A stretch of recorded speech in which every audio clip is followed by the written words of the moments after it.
Hi everyone, I'm David Rodriguez. Welcome to Leaning Left. I'm just going to cut to the chase here. On Sunday evening, cocaine was found at the White House. Specifically, it was found in the West Wing lobby, which acts as sort of a waiting area for people who have had background checks and are going to take a tour of the White House. Presumably, anyone who works there might also be in that room at times. Can you guess how people reacted to this news? I spend a good amount of time on Twitter, or at least I do until something else gains traction, and I can tell you that accusations are flying all over the place. Even Donald Trump over in his Twitter knockoff, the hilariously named Truth Social, had to weigh in.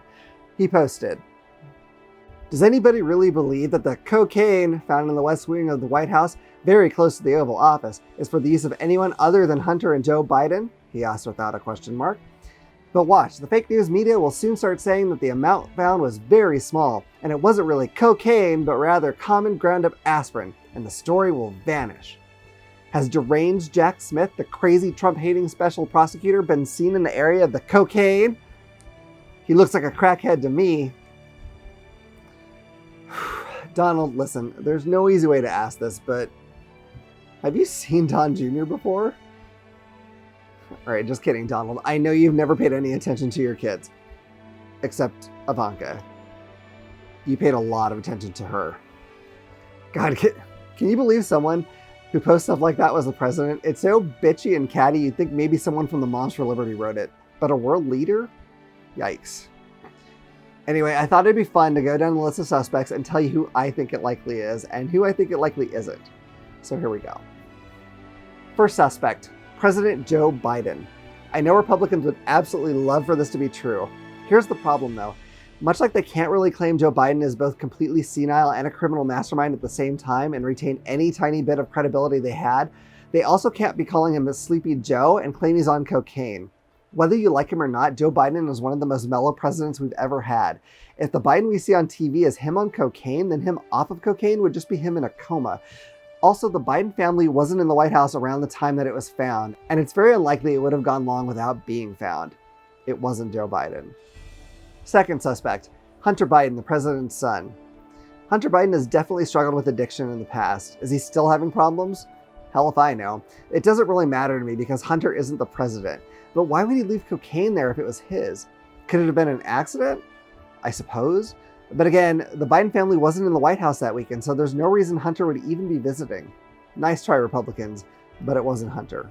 Third suspect, Jack Smith, the special prosecutor looking into Donald Trump's many alleged crimes. Okay, the only person I've seen suggest this is Donald Trump, based entirely on Trump thinking he looks like a crackhead. This is just crazy. Jack Smith is a very well put together, very smart, highly experienced prosecutor. If he had a problem with cocaine, he wouldn't fuck up like this. We would likely never know he had an issue unless it got so bad that he couldn't hide it, which simply isn't the case. Plus, he would have had no business being there. It wasn't Jack Smith. Fourth suspect, Donald Trump, the criminally indicted, liable for sexual abuse, former president. As much as I see a lot of people online tossing around the idea that he has a cocaine and Adderall addiction, I don't know that there's any proof of either of those things. And when you look at what he eats, copious fast foods, ketchup on steak, and how utterly classless he is, I don't think if he had a drug problem, it would be cocaine. He'd be all about meth, and to be honest, that would explain a lot of his policies. But it wasn't Donald Trump. Fifth suspect, Don Jr. Look, I don't know if Don Jr. has a cocaine problem. I only know that he acts like someone who has a cocaine problem. A really big one.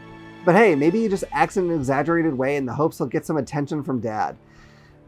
Jr. would have to break every mirror and camera in the world to get Daddy to even look in his direction. While I could imagine him trying to plant it to help his dad, he's also pretty recognizable, and I'm not really sure he could pass the necessary background check to be there.